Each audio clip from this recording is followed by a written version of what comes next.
The debate में आपका स्वागत है।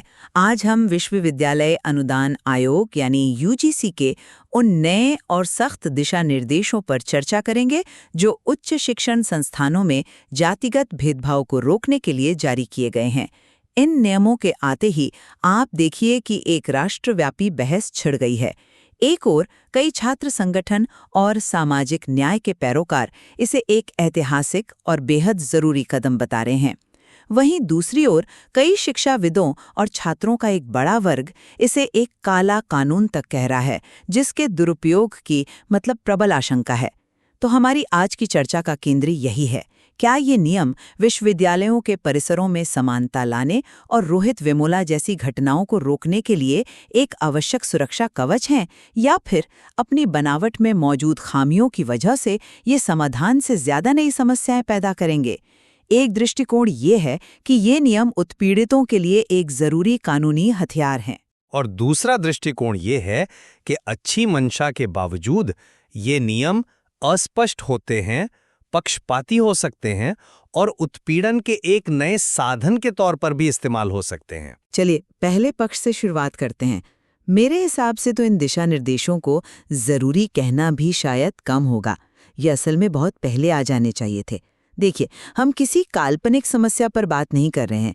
यूजीसी की अपनी रिपोर्ट बताती है कि पिछले 5 सालों में विश्वविद्यालयों में जातीय उत्पीड़न के मामलों में 118% की सीधी बढ़ोतरी हुई है। ये सिर्फ आंकड़े नहीं हैं, ये छात्रों की बर्बाद जिंदगियों की कहानियां हैं। हैदराबाद विश्वविद्यालय के रोहित वेमुला की आत्महत्या या मुंबई में डॉक्टर पायल तड़वी का मामला, ये दोनों सीधे तौर पर जातीय भेदभाव का नतीजा थे। ये घटनाएं बताती हैं कि हमारे कैंपस के अंदर का माहौल कितना जहरीला हो चुका है और इसे ठीक करने के लिए एक सख्त कानूनी हस्तक्षेप की तुरंत ज़रूरत है। और इन नियमों की सबसे बड़ी खूबी ये है कि ये सिर्फ मारपीट या गाली गलौज जैसे साफ साफ दिखने वाले भेदभाव तक सीमित नहीं है। ये मानसिक उत्पीड़न को भी अपने दायरे में लाते हैं। किसी को उसकी जाति से जुड़े शब्दों से बुलाना, उसके पहनावे, बोलने के लहजे या भाषा का मजाक उड़ाना, ये सब हम उसे खत्म कर दें। सबसे अहम बात यह है कि ये नियम पहली बार हर कॉलेज और विश्वविद्यालय में एक इक्वल अपॉर्चुनिटी सेंटर और एक इक्विटी कमेटी की स्थापना को अनिवार्य बनाता है। यानी अब छात्रों के पास शिकायत करने के लिए एक औपचारिक और आधिकारिक मंच होगा, जो अब तक लगभग था ही नहीं। ये एक बहुत बड़ी कमी को भरने जैसा है। मैं आपकी बातों में जो भावना है उसका सम्मान करता हूं, लेकिन कानून सिर्फ भावनाओं पर नहीं चलते, वो स्पष्टता और निष्पक्षता पर टिके होते हैं, और यहीं पर यह कानून बुरी तरह से चूक जाता है। मुझे तो ये जल्दबाजी में तैयार किया गया एक धुंधला और खतरनाक दस्तावेज लगता है। इसकी सबसे बुनियादी और आप कह सकते हैं कि अक्षम्य कमी ये है कि इसमें भेदभाव शब्द को कहीं भी साफ तौर पर परिभाषित नहीं किया गया है। आपको याद दिलाना चाहूंगा कि सरकार की ही बनाई थोराट समिति, जिसे एम्स जैसे देश के शीर्ष संस्थानों में भेदभाव की जांच का काम सौंपा गया था, उसने अपनी 2012 की रिपोर्ट में 21 अलग अलग तरह के भेदभावों को गिनाया था। क्लासरूम में बैठने की जगह से लेकर लैब के उपकरणों के इस्तेमाल और हॉस्टल तक, उस रिपोर्ट में एक स्पष्टता थी। इस नए नियम में वो पूरी तरह से गायब है। दूसरी बड़ी खामी इसकी संरचना में है। शिकायत की जांच करने वाली समिति का प्रमुख कौन होगा? कॉलेज का प्रिंसिपल या यूनिवर्सिटी का वाइस चांसलर, यानी वही व्यक्ति जिस पर खुद भेदभाव को नजरअंदाज करने या उसमें शामिल होने के आरोप लग सकते हैं। ये तो बिल्ली को दही की रखवाली सौंपने जैसा हुआ। इससे निष्पक्ष न्याय की उम्मीद करना ही बेमानी है। और रही बात सख्ती की, तो ये नियम मौजूदा SC/ST एक्ट के मुकाबले बहुत कमजोर है, जिसमें तत्काल कार्रवाई के प्रावधान है। जब वो मजबूत कानून जमीन पर ठीक से लागू नहीं हो पा रहा, तो इस ढीले ढाले नियम से क्या चमत्कार होगा? इसकी अस्पष्टता का सीधा नतीजा ये होगा कि इसका इस्तेमाल निर्दोष सवर्ण छात्रों और प्रोफेसरों को झूठे मामलों में फंसाने के लिए किया जाएगा।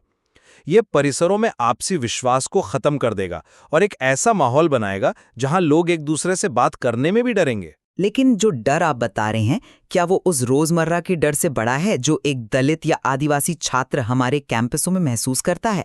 आपने कहा कि कानून स्पष्ट नहीं है, पर यहीं आप एक अहम बात नजरअंदाज कर रही हैं। समाजशास्त्री इसे सूक्ष्म उत्पीड़न या माइक्रो अग्रेशन कहते हैं। ये वो रोजमर्रा की छोटी छोटी बातें होती हैं जो जख्म देती रहती हैं, जैसे किसी दलित छात्र से बार बार उसकी कैटेगरी पूछना, या ये मानकर चलना कि उसका एडमिशन तो कोटे से ही हुआ होगा, मेरिट से नहीं, या फिर उसे किसी स्टडी ग्रुप में शामिल न करना। अकेले में ये बातें शायद छोटी लगें, लेकिन जब ये रोज होती हैं तो किसी के आत्मविश्वास और मानसिक स्वास्थ्य को पूरी तरह से तोड़ सकती हैं। अगर आप भेदभाव को कुछ गिनी चुनी परिभाषाओं में बांध देंगी तो इस तरह के सूक्ष्म लेकिन गहरे उत्पीड़न करने वाले लोग हमेशा कानून की पकड़ से बाहर निकल जाएंगे। मैं सूक्ष्म उत्पीड़न के कॉन्सेप्ट को समझता हूं, लेकिन कानून की अपनी एक सीमा होती है। कानून व्यक्ति की निजी मतलब उसकी सब्जेक्टिव फीलिंग को आधार नहीं बना सकता।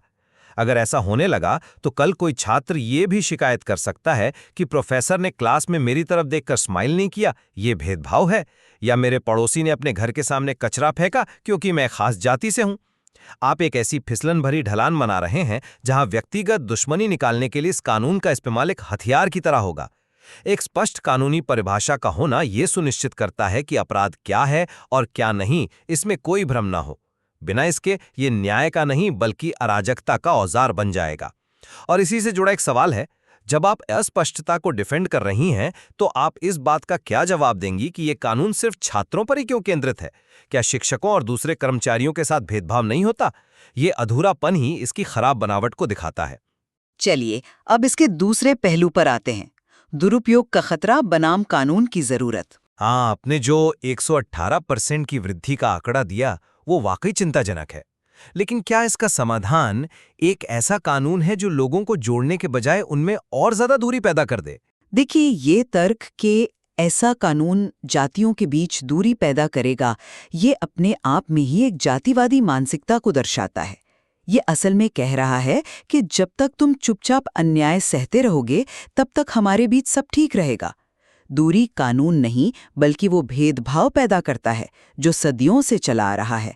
118% की वृद्धि ये साबित करती है कि मौजूदा व्यवस्था जो आपसी सद्भाव पर आधारित थी वो पूरी तरह से विफल हो चुकी है। अब एक कानूनी हस्तक्षेप की जरूरत है जो उत्पीड़क को ये संदेश दे कि उसके कर्मों के नतीजे होंगे। रही बात दुरुपयोग की, तो यहाँ हमें कानून के आनुपातिकता के सिद्धांत मतलब प्रिंसिपल ऑफ प्रोपोर्शनैलिटी को समझना होगा। क्या कानून से होने वाला सामाजिक लाभ इसके दुरुपयोग के संभावित खतरे से कहीं ज्यादा बड़ा नहीं है? मेरा जवाब है हाँ, बिल्कुल है। एक निर्दोष को परेशानी हो सकती है जो कि दुखद है, लेकिन इसकी वजह से हम उन हजारों उत्पीड़ितों को न्याय से वंचित नहीं कर सकते जिन्हें आज कोई सुनने वाला नहीं है। आपका ये तर्क सुनने में बहुत अच्छा लगता है, लेकिन ये जमीनी हकीकत से बहुत दूर है। आप आनुपातिकता की बात कर रहे हैं, लेकिन आप उस सामाजिक कीमत को नहीं देख रहे जो हमें चुकानी पड़ेगी। इस तरह के अस्पष्ट कानून एक ऐसी स्थिति पैदा करते हैं जिसे सामाजिक वैज्ञानिक प्रेफरेंस फॉल्सिफिकेशन कहते हैं। यानी लोग आरोपी बनाए जाने के डर से अपने मन की बात कहना बंद कर देते हैं। छात्र और शिक्षक खुलकर अकादमिक बहसों में हिस्सा लेने से डरेंगे, कहीं उनकी किसी बात को गलत मतलब निकालकर पेश न कर दिया जाए। आप एक ऐसा माहौल बना देंगे जहां दोस्तों के बीच का सहज मजाक भी अपराध के दायरे में आ सकता है। जब हर कोई गले में एक लटकाकर घूमेगा तो जातियों के बीच असली दोस्ती और संवाद कैसे पनपेगा? यह कानून सामाजिक सौहार्द के लिए अमृत नहीं, जहर का काम करेगा। यह लोगों को करीब लाने के बजाय उन्हें शक और डर की दीवारों में कैद कर देगा। आपने समिति की संरचना पर भी एक बहुत गंभीर सवाल उठाया था कि उसका अध्यक्ष संस्थान का प्रमुख ही होगा। ये एक जायज़ चिंता है, लेकिन क्या आप ये नहीं मानती कि अब तक तो कोई समिति ही नहीं थी? कम से कम एक औपचारिक शुरुआत तो हुई है। इस इक्विटी कमेटी में अनुसूचित जाति, जनजाति, ओबीसी, महिलाओं और सामाजिक कार्यकर्ताओं का प्रतिनिधित्व अनिवार्य किया गया है। ये अपने आप में एक बहुत बड़ा सेफगार्ड है। ये सुनिश्चित करेगा कि सुनवाई एक तरफा न हो और उत्पीड़ित की आवाज़ को गंभीरता से सुना जाए। ये व्यवस्था शायद एकदम परफेक्ट ना हो, लेकिन ये उस शून्यता से तो 1000 गुना बेहतर है जहां छात्र को पता ही नहीं होता था कि वो अपनी शिकायत लेकर जाए तो कहाँ जाए। सिर्फ प्रतिनिधित्व का क्या फायदा जब अंतिम अधिकार उसी व्यक्ति के हाथ में हो जो खुद उत्पीड़न के चक्र का हिस्सा हो सकता है? ये सिर्फ एक दिखावा है, आप कह लीजिए कि एक प्रक्रियात्मक औपचारिकता है। चलिए रोहित वेमुला के मामले को ही फिर से देखते हैं। वहां भी कानून थे, समितियां थी, लेकिन क्या किसी एक भी दोषी को आज तक सजा हुई? नहीं, क्योंकि पूरी व्यवस्था ही उन लोगों के हाथ में थी जिन पर आरोप लग रहे थे। ये नियम लागू करने की इच्छा शक्ति पर भी गंभीर सवाल खड़े करता है। जब तक समिति को संस्थान के प्रमुख से पूरी तरह स्वतंत्र नहीं किया जाता और उसे सीधे यूजीसी या किसी बाहरी एजेंसी को रिपोर्ट करने का अधिकार नहीं दिया जाता, तब तक ये सिर्फ कागजी शेर बनकर रह जाएगा। आप भी बताइए, जब उत्पीड़क ही न्याय करने बैठेगा तो न्याय कैसे मिलेगा? ये एक वाजिब सवाल है कि क्या संस्था का प्रमुख निष्पक्ष रह सकता है, लेकिन इसका एक दूसरा पहलू भी है। इस संरचना का उद्देश्य संस्था के नेतृत्व को सीधे तौर पर जवाबदेह बनाना है। अब वाइस चांसलर या प्रिंसिपल ये कहकर पल्ला नहीं झाड़ सकते कि यह तो छात्रों का आपसी मामला है। अगर उनके संस्थान में भेदभाव होता है तो अब सीधे तौर पर उनकी जिम्मेदारी तय होगी। समिति में बाहरी सामाजिक कार्यकर्ताओं की मौजूदगी भी एक तरह का दबाव बनाएगी। ये सार्वजनिक जांच यानी पब्लिक स्क्रूटनी का एक तंत्र बनाता है जो पहले नहीं था। और अंत में इस बहस का एक राजनीतिक पहलू भी है जिसे हम नजरअंदाज नहीं कर सकते। समाज के एक बड़े हिस्से के पाखंड को भी उजागर करता है। जब तक सरकार की नीतियां उनके हितों के अनुसार थी, वे सरकार के सबसे बड़े समर्थक थे। लेकिन जैसे ही वंचितों के अधिकारों की रक्षा के लिए कानून आया, वही लोग सरकार और प्रधानमंत्री के खिलाफ हो गए। ये दिखाता है कि उनकी निष्ठा सिद्धांतों से नहीं, बल्कि अपने विशेषाधिकारों, अपने प्रिविलेजेस से है। इस कानून का आना इस बात का प्रमाण है कि अब सत्ता के गलियारों में वंचितों की आवाज सुनी जा रही है।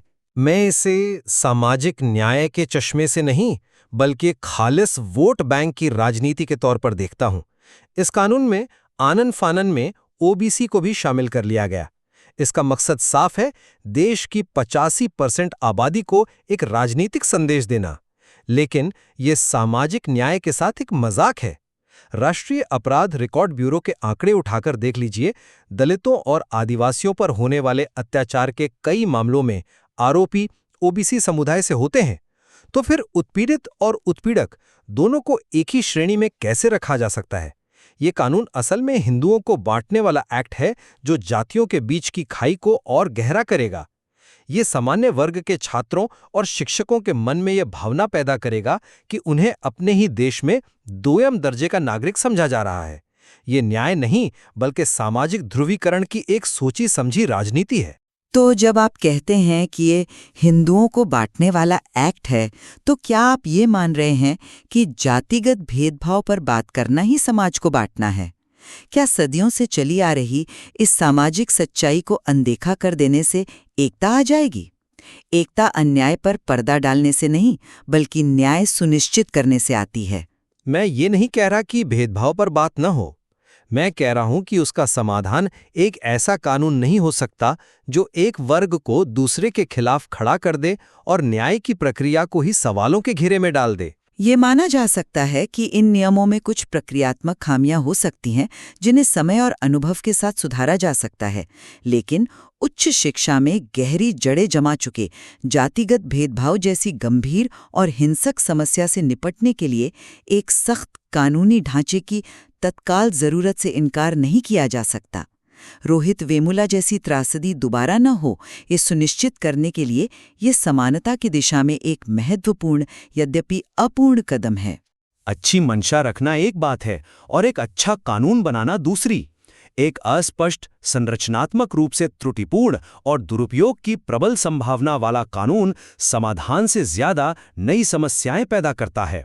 सच्चा न्याय तभी संभव है जब कानून स्पष्ट हो, निष्पक्ष हो और सभी के लिए सुरक्षित हो, चाहे वो किसी भी जाति या समुदाय का हो। ये कानून इन पैमानों पर खरा नहीं उतरता और ये हमारे विश्वविद्यालयों में विश्वास और खुले संवाद के माहौल को और खराब कर सकता है। ये स्पष्ट है कि विश्वविद्यालयों में भेदभाव एक वास्तविक और गंभीर मुद्दा है, लेकिन इसका सबसे प्रभावी समाधान क्या हो, इस पर विशेषज्ञों और समाज के बीच गहरा मतभेद है। आज की चर्चा ये दर्शाती है कि इस जटिल मुद्दे की तह तक जाने और एक बेहतर रास्ता खोजने के लिए दोनों दृष्टिकोणों को समझना और उनकी बारीक